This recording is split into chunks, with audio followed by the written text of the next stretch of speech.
Almost out of nowhere, a game called Escape from Tarkov is being talked about on the internet like crazy. So today Gameranx would like to tell you everything that you need to know about Escape from Tarkov. So obviously the first thing to tell you about with Escape from Tarkov is that it is an MMO first-person shooter. The game takes place in a fictional city called Tarkov. The city itself apparently exists somewhere in Russia, but is not a Russian city, quote unquote, but rather some type of a settlement where a conflict is going on between the Russian military and the United Nations. As with a lot of survival games, you'll be battling everything from a military force to apparently hostile environments. Illnesses are part of the mechanics, and radiation poisoning counts as an illness. So, while they haven't explicitly said anything, it sounds kind of like there might be a post-nuclear situation going on here. Whether it was a full-on nuclear war a la Fallout, I don't know, but something has certainly poisoned the landscape for radiation poisoning to be a mechanic. There are people that are saying it has a lot in common with The Division, and it may be superficial or it could be more as well. It's a little early for that, but there are some very obvious similarities. Certainly in concept, they both sound like very similar games, except for the obvious difference of it being a first-person shooter versus a third-person shooter, which is what The Division is. And just to preface all of the information, I may at times reference The Division, but this video is not a direct comparison between The Division and Escape from Tarkov. Now I'm gonna go ahead and say it, the very first thing I noticed is that this looks like a AAA game. It's actually being developed by a fairly small studio in St. Petersburg, Russia, by the name of Battlestate Games. One of the devs worked on Stalker, which, as you remember, was an awesome game. And the studio itself was previously responsible for a game called Contract Wars, which this game apparently shares a world with, not that the two will ever intersect. If this game was coming out of EA, it probably wouldn't be the most impressive thing you've ever seen. But for a game that isn't AAA to look this AAA with this kind of attention to detail, it's pretty extraordinary actually. The environment, the guns, the animation, it's all very impressive. And I'll go into the animation in just a second, but first, since I brought up EA and that always makes me sad in some way, I figure I'll counteract that by saying before we even go forward with any other features, there are no microtransactions in this game. You buy the game, you buy the DLC. Those are the things that you pay for. You know, content. I wanted to say that fairly early in this video, on account there's a very large amount of stuff to talk about, and frankly the sad state of how business is done in video games is not something I really want to dwell on. Now to bring up The Division again, The Division is labeled as more of a casual experience that anyone can pick up and enjoy, and that's not a problem. That's actually a good thing. It's cool that people are being introduced to the open world and survival genres in that way, but Escape from Tarkov is not that. Tarkov is labeled a hardcore game,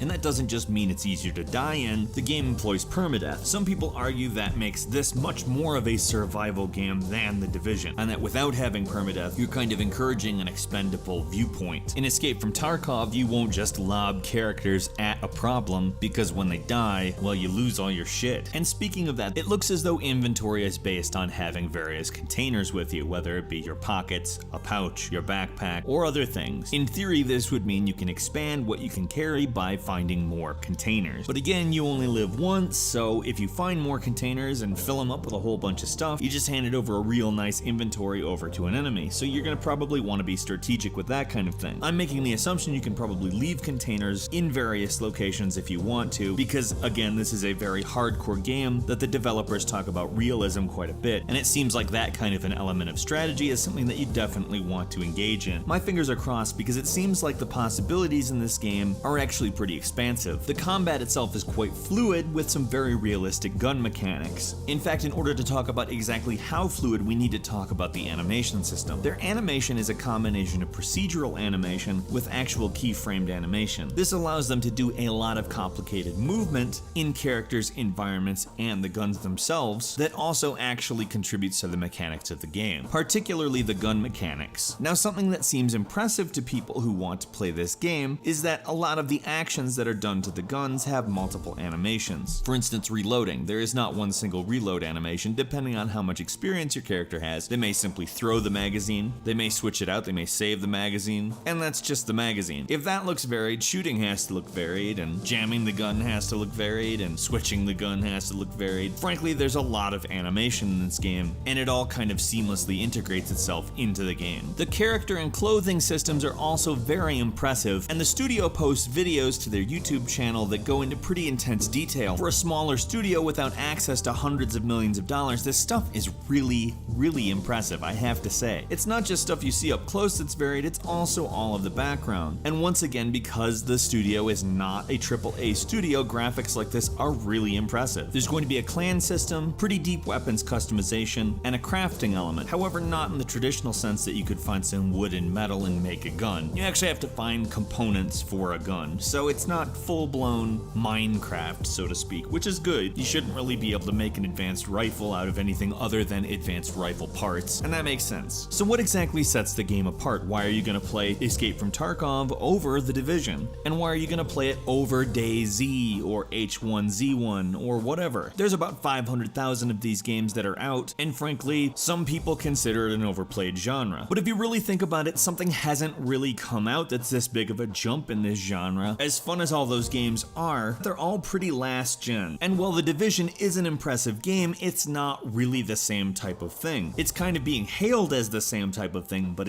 it's not a survival game in the sense that many people on the PC play survival games. It's got elements, and it looks like a great game, but if you ask me, this game kind of looks like what they're trying to do is be the quote-unquote next-gen open-world survival game. And really, all of the survival games are kind of developed not by AAA, because AAA often wants to appeal to the biggest audience possible. Therefore, they often don't really consider modes like permadeath because it can often be alienating to a more casual audience. If a game is fully a survival game, it is by definition not for casual players, and Escape from Tarkov really doesn't look like it's going to be a casual favorite, so to speak. Pretty much everything about the game bleeds hardcore. And while I can't say whether the game plays good or not, it looks pretty solid. All of the things that the developers talk about in their developer diaries about how fluid the gameplay is, if you're going off of the footage that's being shown, seems to be pretty true. Now there is a beta coming up, and when that comes out, I'm pretty sure we'll be able to give you a little bit better impressions on the game, whether it is actually worth the hype or not. But as of right now, it's probably the most promising in-development survival game outside of the AAA studio system. But keep in mind, we're saying that without having played the game, so I would say that the hype train hasn't become a runaway train just yet. However, it is something to be optimistic about, and we'll be following Escape from Tarkov from here. Is Tarkov, or even just the open world survival genre, interesting to you in general? Let's have a discussion about that in the comments. Also, if you found this video informative or entertaining, please do us a big favor and click the like button. And if you're not subscribed to Gameranx, now is a great time to do so. We upload brand new videos every single day of the week, and the best way to see them first is of course a subscription. As always, we thank you very much for watching this video, and we will see you again right here next time on Gameranx.